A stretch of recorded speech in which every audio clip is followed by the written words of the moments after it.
The longer Nnamdi Kanu remain in prison, the more the cause he is fighting for is being flourished by his own detention. Tinubu is a president that came from the trenches. He is one of those who fought for democracy and freedom. And I believe, if not for the fact that he went to exile, he could have ended up in prison with us in the 90s. Then someone of his own stature cannot be lectured about democracy or human rights, because we are all in the trenches fighting. So my expectation is that the problem cannot be solved by keeping the leader of the struggle perpetually in prison. You don't solve the problem. You can only solve the problem if you discuss the problem. This message is just to whom it may concern. This message is to those Southeast governors and politicians who are writing Tinubu private message, not to release Nnamdi Kanu. Even your messages have been leaked.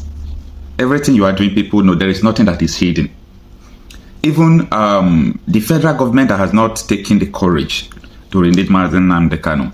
I want to ask a question. You know, when Sunday Igboho was captured, when he was arrested and detained, I'm one of those people that spoke against it, because you don't stop people without resolving the problem why the agitation started.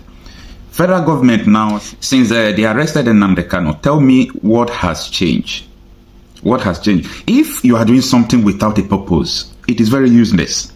Now tell me, if you are detaining Nnamdi Kanu, maybe since you detain Nnamdi Kanu, Fulani herdsmen stop terrorizing, banditry stop, kidnapping stop, Boko Haram stop, they could have said, oh, maybe he was one of the causes of those insurgents. But since you people hold this man now, it's getting to 2 years. That was 20 them.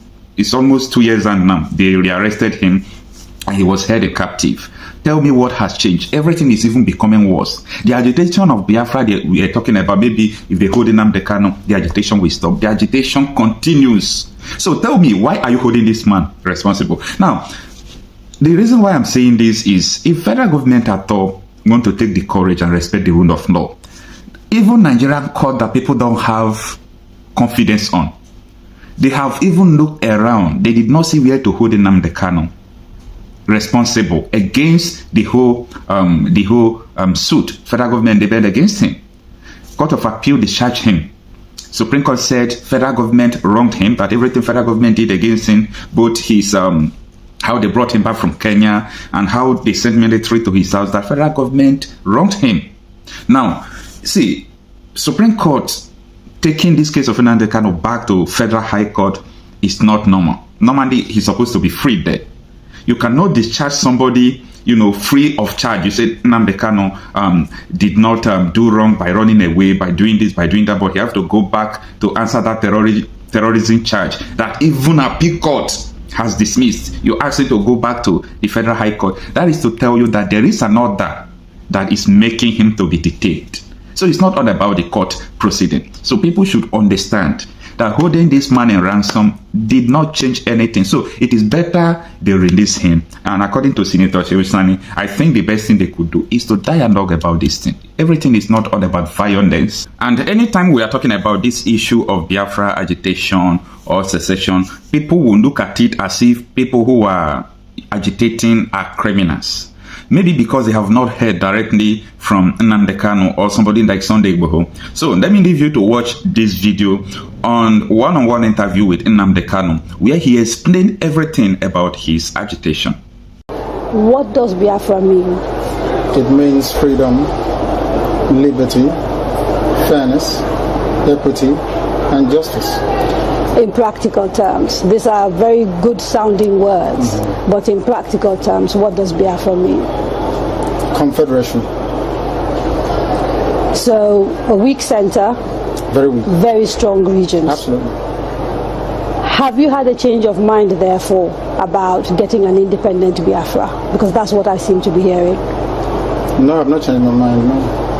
An independent Biafra means going back to where we were before the white man came. Okay, so you're not talking about a federation when you say a confederation. You're not talking about a federation as part of Nigeria. You're talking about total independence. Absolute independence. Complete independence. Now, is there anything that can happen that will make you change your mind about this particular direction? No. So it is either Biafra or nothing Or else. death. Yes. Or death. That's correct. If push comes to shove, Yes. will you go to war? No, because truth is a far more potent and deadlier weapon than bullets and mortars. So no war. You've ruled out the Absolutely, I don't believe in war. No, no war. When I say Biafra or death, I'll keep pushing. Either I am alive, I die in the process. I won't stop. Allow me to repeat, if you don't mind. Had sovereign national conference been convened by the powers that be, where every ethnic nation, I said every, I don't care if there are 600, I don't care. Everyone is all the 500 plus. everyone together to say this is all. Others can delegate, I don't know, powers to other people to attend on their behalf. Sit down to say, what type of country do we want? Sit down, discuss, agree. I can begin to perhaps submit to your position. Is it too late? It is way too late. They've killed too many people. They've ruined too many lives. They've wasted too many souls. How do we bring those people back?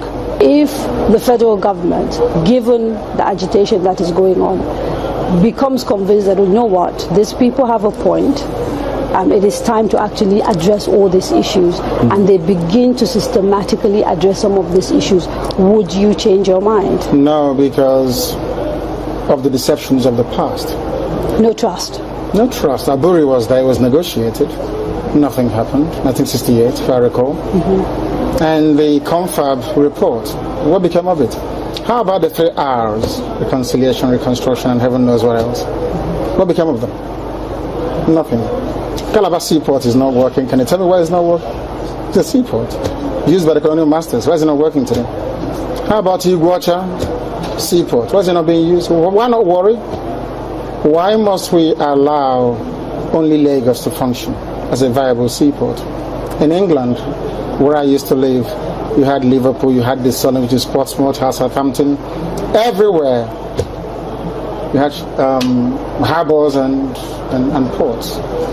So why must you have only one?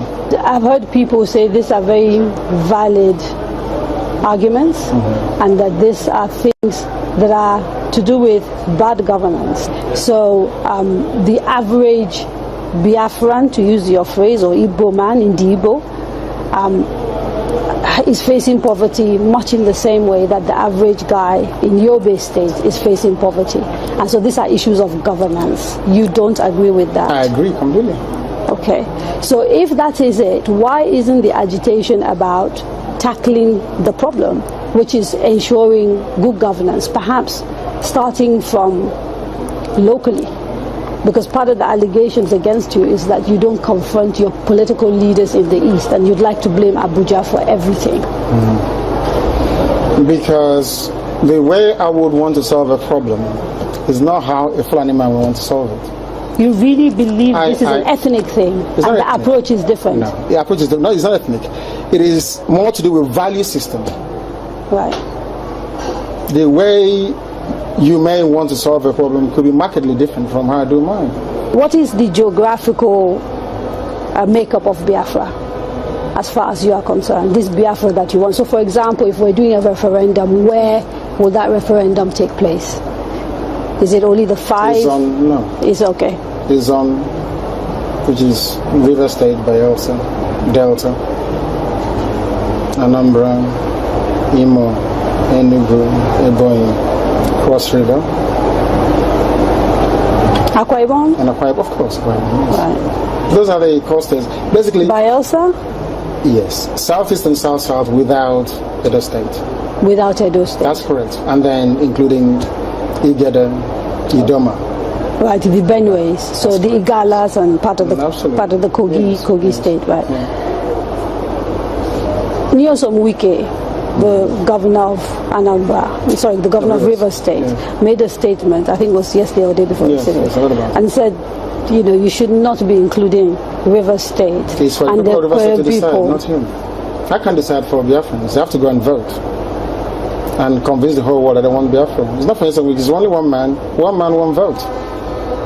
What if they're not even willing to take part in the referendum? Because I've had people from the South, for example, from Bielsa. I've had people from Cross River. I think there's a famous actress, Kate Henshaw, for example, wrote a long piece about why people of the South don't want to be dragged into a place called Biafra.